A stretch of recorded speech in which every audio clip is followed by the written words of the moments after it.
کہا کہ اچھا بچہ بولے گئے، قال انی عبداللہ. یہ سب سے حیرتناک بات ہے کہ بچے کا گہوارے میں بول پڑنا. تو دیکھیے آپ، پہلے چھوٹی چیز، اس کے بعد اس سے بڑی، پھر اس کے بعد اس سے بڑی، پھر اس کے بعد اس سے بڑی، پھر اس کے بعد اس سے بڑی. یہ ترتیب دیکھ رہے ہیں آپ؟ اچھا، یہ سب سے حیرت انگیز بات ہے. اور کسی میں سبب موجود نہیں ہے. بچہ کہیں گہوارے میں بولتا ہے، سبب موجود نہیں ہے جی، کسی میں سبب موجود نہیں ہے. سائنس کی دھجیاں اڑا کر کے رکھ دی گئی. جو اسباب کے پجاری ہیں ان کے پورے تصورات کو کچل کر رکھ دیا گیا ہے کہ تم ہر چیز میں سبب ڈھونڈتے ہو. ہم مسبب کے پیدا کرنے میں اسباب کے محتاج نہیں ہیں جی. اچھا، لڑکی ہے، بچی ہے اور نیک ہے، پیٹ میں بچہ آ گیا. اب وہ گھبرا رہی ہے. وہ آپ اندازہ لگا سکتے ہیں. اللہ اکبر. جب یہ سورہ پڑھ رہے تھے حضرت جعفر طیار، تو نجاشی کے دربار میں جتنے بھی عیسائی علماء تھے، رہبان اور جتنے بھی علماء تھے، زارو قطار رو رہے تھے. زارو قطار. اگر آپ اس کو ترجمے کے ساتھ سمجھ کر پڑھ رہے ہیں تو آپ کے اوسان خطا ہو جائیں گے، پریشان ہو جائیں گے آپ. ایک بچی ہے، اچانک پیٹ میں بچہ آ گیا ہے، گھبرا رہی ہو، پریشان ہے وہ. آپ اندازہ لگا سکتے ہیں. تسلی آ رہی ہے. اب اس وقت اس بچی کو کیا چاہیے؟ کوئی تسلی دینے والا ہونا چاہیے. اللہ کی طرف سے تسلی آ رہی ہے. کیا بات ہے، میرا رب کیسا ہے.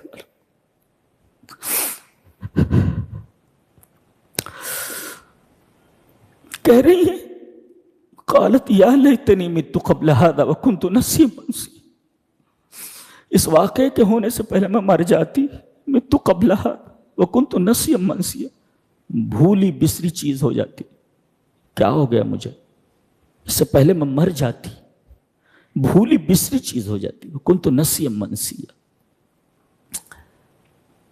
عیسائی ایسے ہی رو رہے تھے وہاں پر. پورا منظر ان کے سامنے، اور قرآن کی تلاوت ہو رہی ہے. حضرت جعفر طیار کر رہے ہیں سورہ مریم کی تلاوت، اور نجاشی کا پورا دربار رو رہا ہے. یہ بچی ہے، کہہ رہی ہے اس سے پہلے میں مر گئی ہوتی. اس میں نکتہ ملا کہ بچی اپنی عفت اور پاک دامنی پر حرف آنے سے پہلے موت کو ترجیح دے. اتنا مقام ہے عفت اور پاک دامنی کا اسلام میں. جو علم بچی کو عفت اور پاک دامنی نہ دے سکے، ایسے علم کے اوپر ہزاروں لاکھوں لعنتیں. کاش میں اس سے پہلے مر جاتی. یا لیتنی مت قبل ھذا وکنت نسیا منسیا. میں مر جاتی، مر گئی ہوتی اور بھولی بسری چیز بن جاتی. اللہ. آواز آئی، فناداها من تحتها الا تحزنی. میری بندی غم مت کرو. لے تو یہ پریشان ہو رہی ہیں. وہ اللہ تعالیٰ کی طرف سے تسلی آ رہی، اللہ تحزنی، غم مت کر، تو پیاسی ہے نا. قد جعل ربک تحتک سریا. تیرے نیچے ہم نہر جاری کر دے رہے. ایک بھوکی ہے، وہزی الیک بجذع النخلہ. یہ جو کھجور کا درخت ہے اس کو ہلا تو ساقط علیک رطبا جنیا. تو اس سے تازے کھجور گرنے لگیں گے. ٹنڈ منڈ درخت پہ تازے کھجور. عجیب بات. تسلی، لا تحزنی. پینے کا انتظام، پانی، کھانے کا انتظام، کھجور. پھر کہا جا رہا ہے کھا پی. فکلی وشربی وقرری عینا. کھا پی اور اپنی آنکھوں کو ٹھنڈی کر. آنکھوں کو ٹھنڈی، یہ تو خوبصورت تھے یہ حضرت عیسیٰ علیہ السلام گود میں ہے نا. ان کو دیکھ دیکھ کر، اس لیے کہ بچہ جو ہوتا ہے، اولاد باپ کی آنکھوں کی، ماں کی آنکھوں کی ٹھنڈک ہوتے ہیں. وقرری عینا. اس بچے کو دیکھ کر کے اپنی آنکھیں ٹھنڈی کر. یہ اللہ کی طرف سے تسلی ہے. لا تحزنی فکلی وشربی وہزی. یہ سب تسلیاں اللہ کی طرف سے.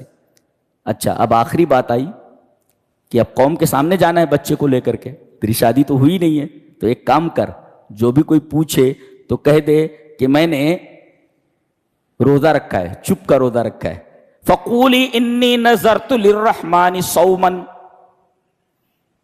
قرآن حکیم میں 28 بار لفظ رحمان آیا ہے جی، جس میں صرف 16 بار اسی سورہ کے اندر ہے. 16 بار ہے پورے قرآن میں، 58 بار 58 ٹائمز، اور 16 مرتبہ خالی رحمان اسی سورہ میں ہے، اور 4 بار لفظ رحمت ہے جی پہلی آیت میں ذکر رحمت رب جی 4 مرتبہ لفظ رحمت ہے اور 16 مرتبہ لفظ رحمان ہے، جبکہ پورے قرآن میں رحمان 58 مرتبہ ہے، 58 میں سے 16 مرتبہ صرف اسی سورہ میں جی۔ تو کہہ دینا انی نذرت للرحمن، اس لیے کہ میں نے رحمان کے لیے نظر مانی ہے روزے رکھنے کی، میں بولوں گی نہیں۔ معاملہ حل ہو گیا کہ کوئی پوچھے میں روزے سے ہوں، اچھا اب سب سے بڑا مسئلہ یہ ہے بچے کے بارے میں کوئی گواہی نہیں مانی جائے گی، ہزاروں گواہ اگر پیش کر دیا جائے کوئی ماننے کے لیے تیار نہیں ہوگا کہ بغیر باپ کے بچہ ہو گیا۔ میں بولتا ہوں بغیر باپ کے ہوا ہے، ارے کون مانتا ہے؟ میں کہتا ہوں بغیر باپ کے ہوا ہے، کوئی گواہیاں نہیں مانی جاتی۔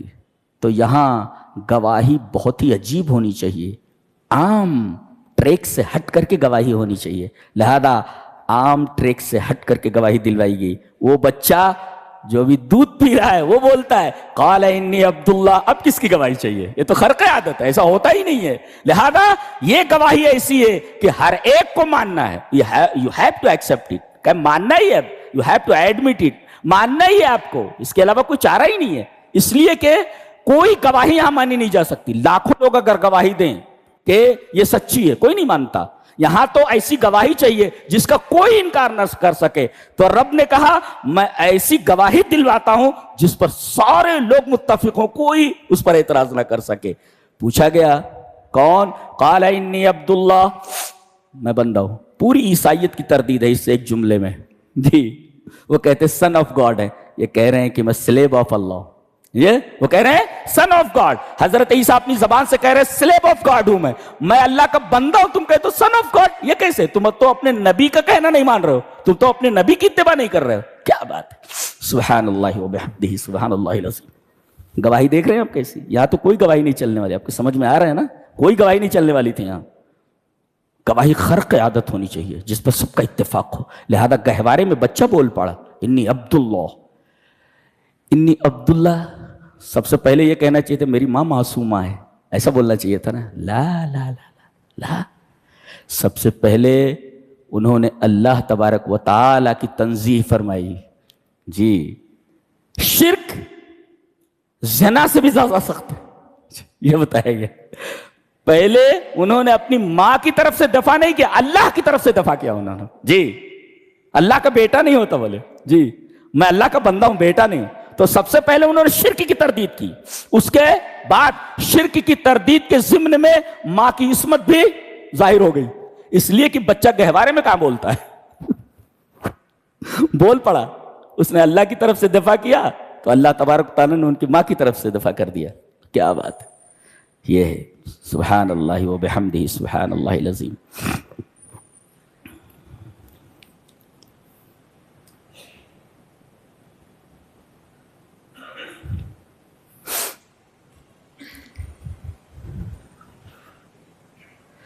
کہتے ہیں کہ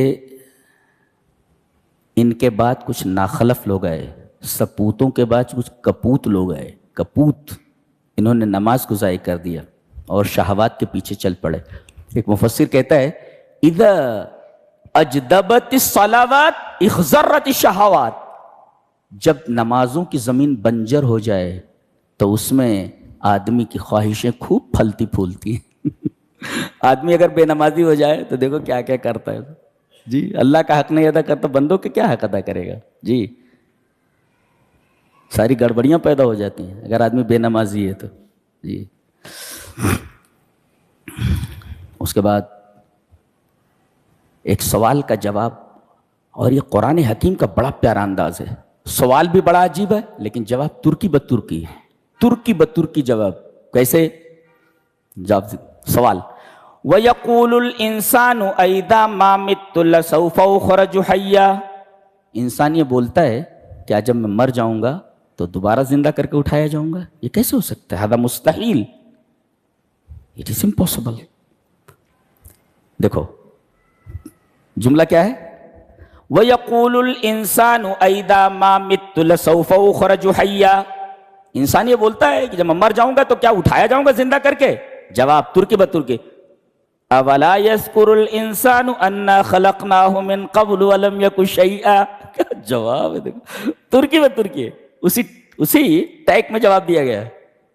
سوال دیکھیے، وَيَقُولُ بار بار پڑھنے کو جی چاہتا ہے، وَيَقُولُ الْإِنسَانُ أَإِذَا مَا مِتُّ لَسَوْفَ أُخْرَجُ حَيًّا. یہ اعتراض ہے، یہ اشکال ہے. جواب اولا یذکر الانسان انا خلقناہ من قبل ولم یک شیئا. ترکی بترکی جواب ہے. انسان یہ بولتا ہے مرنے کے بعد میں اٹھایا جاؤں گا، یہ کیسے ہو سکتا ہے؟ اللہ فرما رہا ہے کیا انسان یہ بھول گیا کہ ہم نے اس کو پیدا کیا جبکہ وہ کچھ نہیں تھا؟ جی، تو نتھنگ سے ہم نے تھنک کر دیا، تو اب تھنک کے بعد نتھنگ ہوا، نتھنگ کے بعد ہم تھنک نہیں کر سکتے. یہ تو عقل بھی کہتی ہے، منطق بھی کہتی ہے.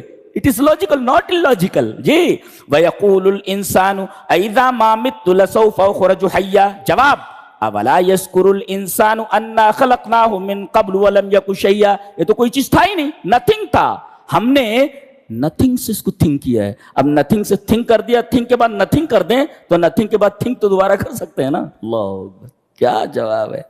اور جواب کا انداز وہی ہے، ترکی بترکی ہے. جی ایک کلام الہی کے ایک بولنے کا انداز ہے. اللہ، سورہ طٰہٰ ہے، طٰہٰ ما انزلنا علیک القرآن لتشقی.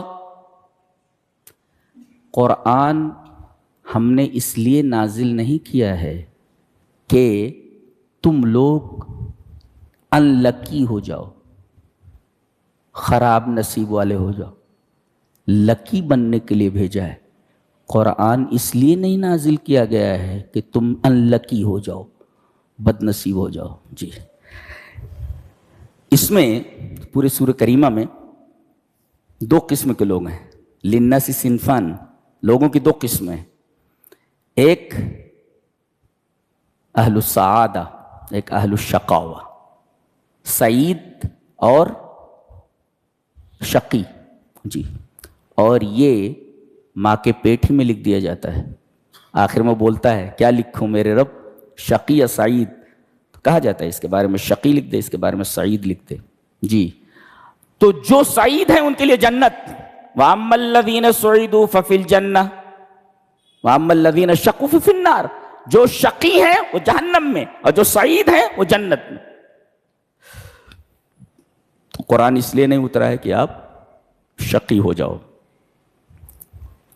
دو چیزیں ایک ساتھ جمع نہیں ہوتی، دعا اور بدبختی.